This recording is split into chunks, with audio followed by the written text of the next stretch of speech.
got him.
got you now.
in a bling van.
for a trophy for the statue.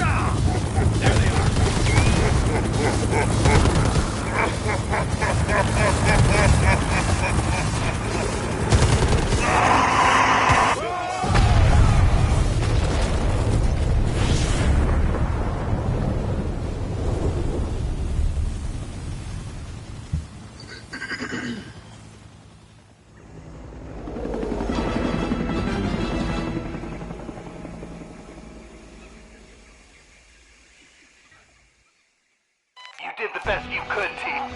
No one died in vain today, and we completed our mission.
June 27th, 1992. It's hard to remember that the most important part of an operation is patience. You can plan the perfect op, but you can't account for everything. If shit goes south, there's nothing to do but to adapt and finish the mission.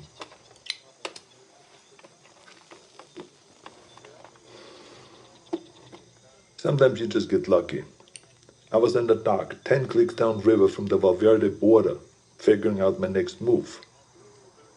I was ready to pack it in. I thought that I learned everything that I could, that there was nothing left for me to find. The OWLF had abandoned the detonation site a year ago, and I thought that they already shipped back to America. That's when I saw Agent Peter Keyes tie his skiff to the dock. I haven't seen Keyes since I gave my official statement to him. It was impossible, but there he was, with 3 of his buddies. All agents. The clean, tidy outfits give them away all the time. They don't want to get down in the dirt, you see. That's what they pay soldiers to do.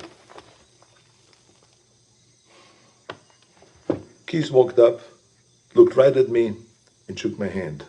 With the radiation sickness, I've lost a lot of weight, so I thought that he maybe would not recognize me, but then he greeted me like we were old pals. Keyes is a good spy, saying nothing, implying everything. We spent the next few hours trading war stories at the bar. If you had heard us, you would never have suspected we were trading intel on an alien manhunter. His cover was that they have been looking for a serial killer, a sadist who has been operating in the area for years, hunting people like animals and then skinning them alive. Keyes wanted to talk about the monster, so it all came out in the cover story. In many ways, they were just a few steps behind, surveying villages for information, locating witnesses. He did confirm one thing that I only considered. He told me how the killer chose his victims. They were always armed.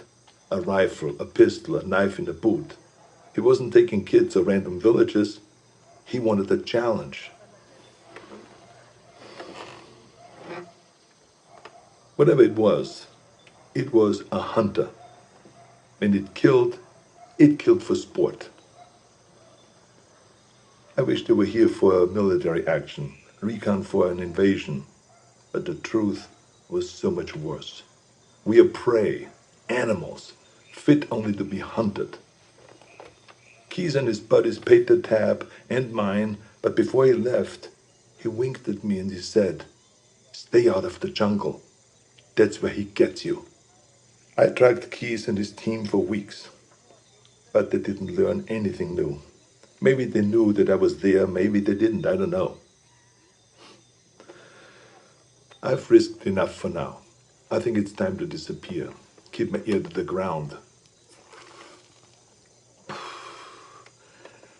Be patient.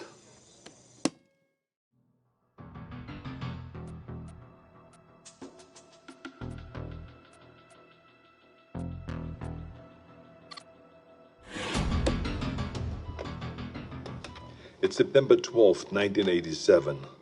My name is Major Alan Schaefer, also known as Dutch, U.S. Army veteran, Special Ops Commander, and the only survivor of the Valverde incident.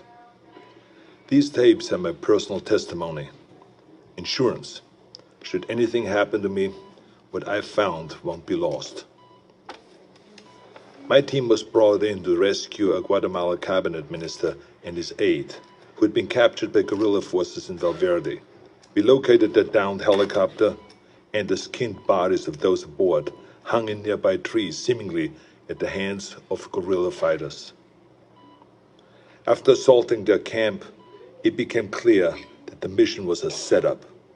American intelligence had sent us to retrieve the captured agents who had been on recon for future military action. But none of that matters, because while we were clearing out the guerrillas, something was hunting us. An invisible killer tracked us as we made our way to the extraction point. In 24 hours, it wiped out my entire team. Rick Hawkins, Blaine Cooper, Mac Elliott, Billy Soul, Jorge Ramirez, and Al Dillon. The best soldiers I've ever known. Men I trusted with my life were butchered like animals. It was a nightmare. We walked in with guns, but it had perfect camouflage, advanced weaponry, and could see heat. It was strong and smart, a pitiless hunter. I waited, I watched, and when I understood it, when I saw how it hunted, I killed it. As it lay dying, in a final fuck you, it activated an explosive device. I barely escaped that blast. My radiation sickness and the crater of the explosion are the only evidence it ever was here. I've given my official statement to Agent Peter Keyes of the OWLF, but it's become clear I needed to investigate Valverde myself. Keyes was thorough, but he asked all the wrong questions. I mean, we have proof of alien life, but that life sees us as game. It's an alien whose first contact with humanity was to hunt us for sport. All Keyes cared about was the technology lost in the explosion. He can see the jungle for the trees. I see the threat. He sees the opportunity. Spies are all the same. I mean, we aren't people to them. We are assets. How many soldiers would he feed to those monsters just for a chance to steal from them or to learn from them? The government can't be trusted. So I will have to do this on my own. I'm cutting my treatment short and going off the grid. I will make my way back to South America to Valverde. I was told that there were stories about demons who make trophies of man. I'd like to hear those stories.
April 8th, 1991. I'm not dead yet. I'll admit, I regret not curing my radiation sickness before I left. It made leaving the country difficult. I cashed in a few favors, took one too many off-the-book flights in rusted-out buckets, but I made it back to Valverde.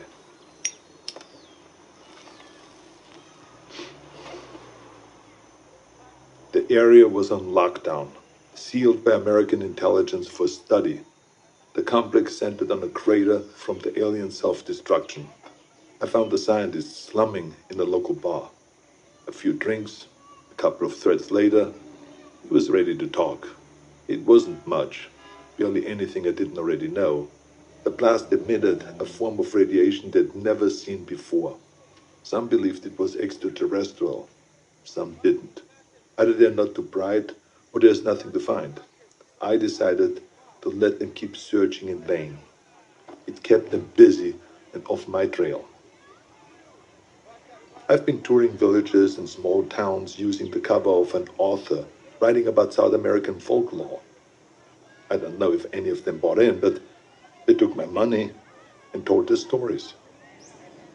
The closer they were to the jungle, the more stories of devils in the trees. Some were bullshit, made up on the spot, but some carried consistencies that I couldn't ignore.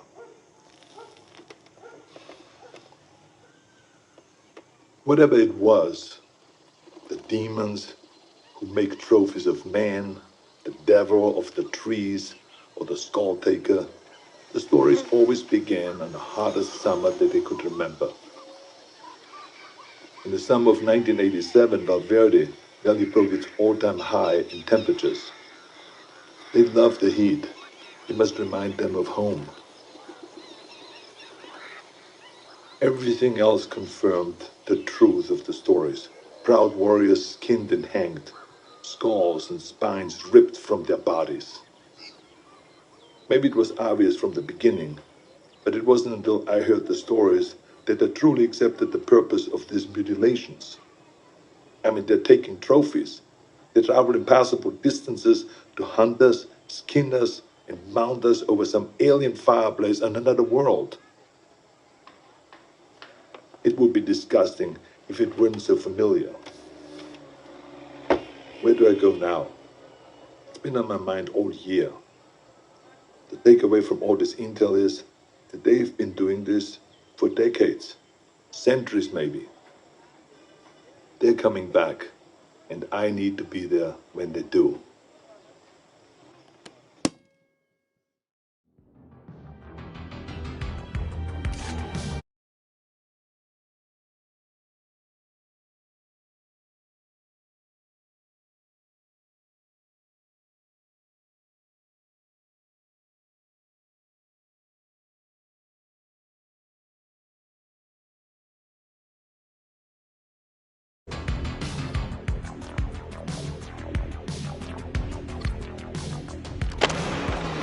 March 3rd, 1996, Zaire. I thought I could wait. I thought that I could hold back and make my move at the right time. I couldn't. Fuck. I had to find them. I needed to hunt it or let it hunt me. I joined up with any private military company that was headed into the hot zone. I pulled every string, cashed out every favor just to follow the sweat and the death that attracted the demon. I eventually put together a team myself. Lost soldiers and haunted men, willing to fight and to die wherever I led them. They thought that I was a legend, and I let them believe that. I'm quiet and good in what I do. They needed them to see me as a legend, so that they could take them to die in a sweltering jungle. We went on more missions than I can remember. We didn't fire until we were fired at. They thought that it was my code. It wasn't. I was waiting and watching. Our last mission was an evac up in the Congo. A private munition base had gone dark. When we arrived, they'd been dead for days. Bodies strung up on floodlights around the base, all of them skinned, some missing skulls and spines. We secured the site and waited for backup to arrive. In the heat of the day, I stared into the waves of heat coming off the concrete, thinking that any minute they might come alive as the invisible killer. And then they did. I didn't wait. I unloaded every round I had. Trusting me, my team fired in the same direction. It wasn't the first time I'd done it, but this time I knew what I was looking for. It was so fast, we couldn't hit it. We panicked, and stray rounds struck the crate of RPGs. And that explosion hit other munitions that exploded. By the time the smoke cleared, the demon was dead, but so were all my men. I took samples of its blood, pieces of its anatomy, and what tech that I could salvage. And then I burned everything. Then it disappeared. I never checked in with HQ. As far as I know, I was counted among the dead.